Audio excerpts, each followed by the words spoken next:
À l'état sauvage. Et en ce moment, puisque on est dans les prémices, c'est Franck Dubosc se prépare à l'état sauvage. C'est les ultimes répétitions, puisque c'est vraiment la première. Vendredi, c'est la première. J'ai eu l'occasion de jouer le spectacle 3 fois en ce qu'on appelle en showcase, c'est-à-dire vraiment pour un tout petit comité là-bas à Paris. Pour un peu pour un peu dérouiller le texte, on va dire, et puis montrer à mes techniciens ce que ça va être, pour qu'ils travaillent sur les lumières et tout ça. Et là, vendredi, c'est la vraie première. C'est-à-dire que là, il y a une très grosse partie de l'équipe qui est déjà là, qui travaille sur les lumières, sur sur ce que va être le vrai show, quoi.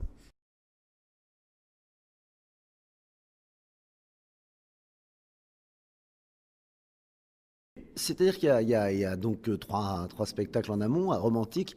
On nous avait proposé d'avoir la salle à disposition pour répéter, placer les lumières pendant une semaine. Donc c'est difficile de trouver un théâtre déjà pour avoir le temps d'y travailler sans qu'il y ait une autre programmation en même temps.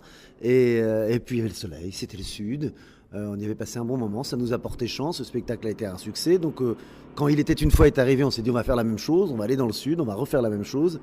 Et puis bien sûr, quand À l'état sauvage est arrivé, on s'est dit allez, on continue sur la lancée, ça nous a porté chance, on va refaire ça ailleurs.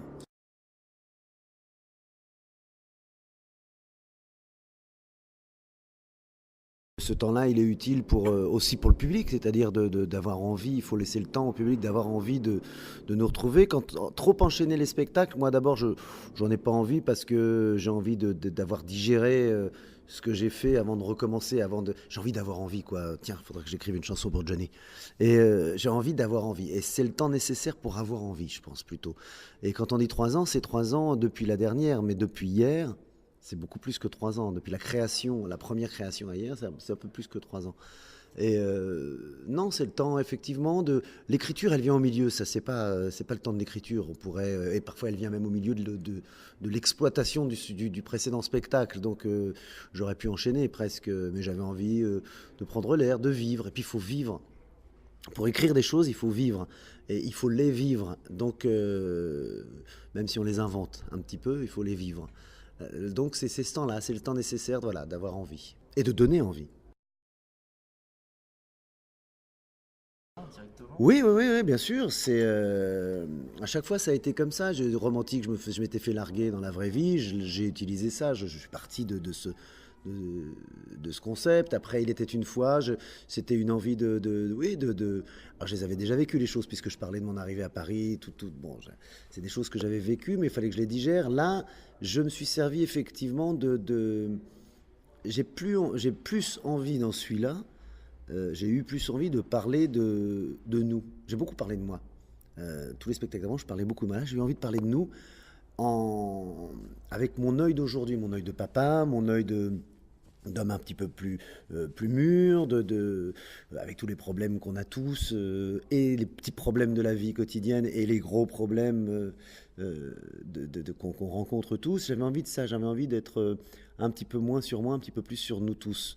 Et c'est pour ça que j'ai décidé de faire l'état sauvage, c'est-à-dire de repartir, de quitter ce monde et expliquer pourquoi je le quitte et pourquoi finalement ce monde, cette civilisation, là, va me manquer. Donc c'est un spectacle que j'ai fait pour en arriver au constat que nos petits emmerdes, c'est notre moteur. C'est-à-dire que même quand il fait beau, il faut toujours un petit peu de pluie pour faire un arc-en-ciel. Et c'est la dernière phrase de mon spectacle.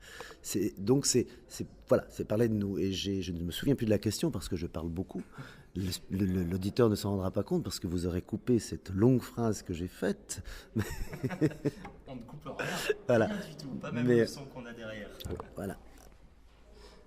Ah oui, ça parle beaucoup derrière. Oh, Mais on a fait ça, on a fait une interview dans un chantier, il faut le préciser aux dans un auditeurs, si on est chantier, dans un chantier, le chantier du casino. le chantier du casino. Et donc voilà, oui, oui, je me suis servi. En fait, là où je suis content avec ce spectacle, c'est que je reviens sur certains moments à ce que j'aimais faire au tout début, Je vous ai pas raconté. C'était mon premier spectacle où j'étais un petit peu plus. Il y avait un côté aventure comme ça. J'arrivais dans un village au Chili.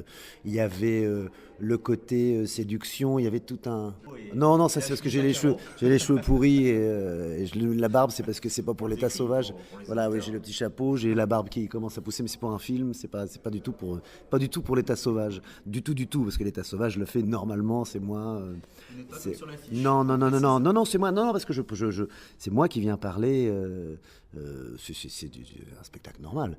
Et non, c'est un spectacle normal avec justement un peu à l'ancienne, comme ça, à ce côté. Oui, je vais aller sur une île déserte. On n'est jamais mieux loin. On n'est jamais mieux que loin pour parler de ce qui nous est très proche. Dès que ça, quelque chose nous manque, on en parle encore mieux. Donc c'est ça, ouais. Et dans celui-là, je parle donc il y a ce côté aventure, comme je le dis, il y a ce côté un peu fou, un peu loufoque, il y a mes rêves, il y a ma femme, il y a mes enfants, bien sûr, je passe par ça, il y a un moment, même si j'en fais pas non plus tout un étalage, parce que c'est... Mais forcément, tout ça me manque, il y a ma meilleure copine, les copains, la religion, c'est la première fois que je parle un peu de religion dedans, attention, hein, on s'entend, je reste Franck Dubosc. Mais voilà, c'est...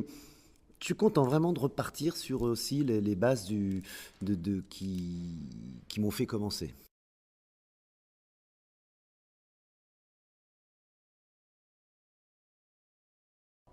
Comment on se sent juste avant que le rideau s'ouvre? Ben, je vais vous dire, je ne suis pas d'un naturel traqueux. Alors, je vais, surtout si c'est mon public qui est là. Si je vais dans un gala où il y a le public, un peu tout le monde, j'ai l'impression de déranger, là je vais être traqueux. Si c'est mon public, je ne suis pas traqueux parce que je sais que je peux me tromper. Les gens, je les aime, ils m'aiment, on est là aussi pour... bon. Maintenant, donc pas le trac, juste la peur de la première, c'est la peur de ne pas être à l'aise avec le texte. C'est ça ma seule peur. Après, que les gens rient ou pas, bien sûr, ça, je vais être plus observateur parce que je vais me dire, tiens, est-ce que ça marche, est-ce que ça marche pas. Très honnêtement, comme j'ai joué 3 fois, comme j'ai dit en showcase, j'ai vu un peu où ça allait. Mais c'est plus ça, c'est la peur de ne pas me tromper dans le texte. Donc, ça va être une surconcentration. À la deuxième, à la troisième, à la quatrième, ou quand je joue après, j'ai plus cette concentration. La concentration, elle arrive au moment où je rentre sur scène. Là, elle va être un petit peu en amont. Je vais être un petit peu à me redire le texte. Alors qu'après, plus tard, j'aurai pas à me redire le texte, il vient tout seul. Donc c'est ça, c'est plus une peur de me tromper dans le texte, ce n'est pas un trac. Enfin, je pense, hein, de mémoire, c'était comme ça sur les autres. C'est peut-être effectivement la plus fragile. Pas, je le répète, pas fragile par rapport à la qualité du spectacle, que j'espère bon, fragile par rapport à moi, à ma mémoire.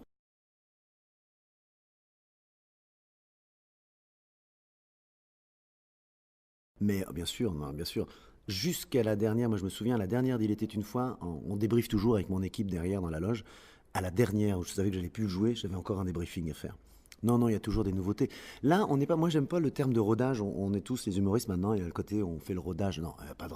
Ça va. Ça voudrait dire que je vais jouer quoi pour le public de vendredi et d'après. Non, non, il n'y a pas un.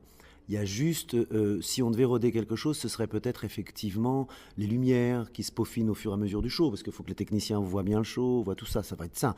Mais pour le public, ce qui est du texte, alors après, oui, on trouve toujours des nouvelles idées. Puis il y a des choses qu'on peaufine parce qu'on se rend compte que ça fait moins rire, puis on cherche, un jour on trouve. Puis des trucs où la vie tiens, on trouve une nouvelle vanne, on a envie de la mettre dedans.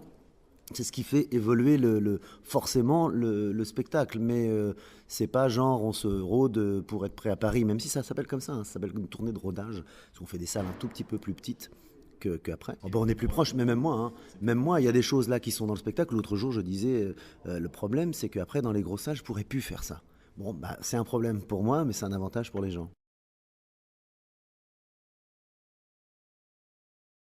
Le cinéma, c'est comme les vacances. C'est-à-dire, c'est vraiment pas. Oui, c'est pas très fatigant le cinéma, à part se lever tôt, machin, tout ça, mais ça, c'est comme tout le monde, tous les gens travaillent. Donc, c'est pas très fatigant. On gagne beaucoup d'argent et on n'est pas fatigué. Il faut surtout pas se plaindre. Surtout pas. Surtout dans des jours, dans des périodes comme aujourd'hui. Maintenant, le spectacle, il y a un truc beaucoup plus fragile avec le spectacle. Euh, ouais, bon, il y a le contact avec le public. Je vais pas ressortir les phrases. Oui, ça c'est sûr, mais le contact avec le public, ne nous l'aurons pas. Je l'ai aussi dans la rue. Je l'ai quand je vais présenter un film en avant-première, tout ça. Mais l'envie de faire rire, d'entendre le rire, ça c'est énorme. c'est vraiment un gros kiff, comme disent les jeunes. Et, et je crois que c'est le côté, il y a un côté plus saltimbanque, plus on est en tournée, on est avec une équipe. Moi, j'ai mon équipe à moi. C'est mes mecs, je les retrouve, on est ensemble, on monte, c'est comme on montrait un cirque, un chapiteau de cirque, on est là, c'est plus une question d'argent, c'est une question c'est plus le show business, on est là pour faire le meilleur spectacle, et non, tout ça c'est vraiment un truc que j'aime et dont j'ai besoin. Et alors, il y a le contact avec le public, et puis c'est important, on tourne dans toute la France. Moi je suis un clown, alors le clown il a besoin d'un chapiteau, et c'est comme ça, c'est beau ce que je viens de dire, il faut le noter. Le clown a besoin d'un chapiteau, et la France est mon chapiteau. Et les femmes sont mes tigresses.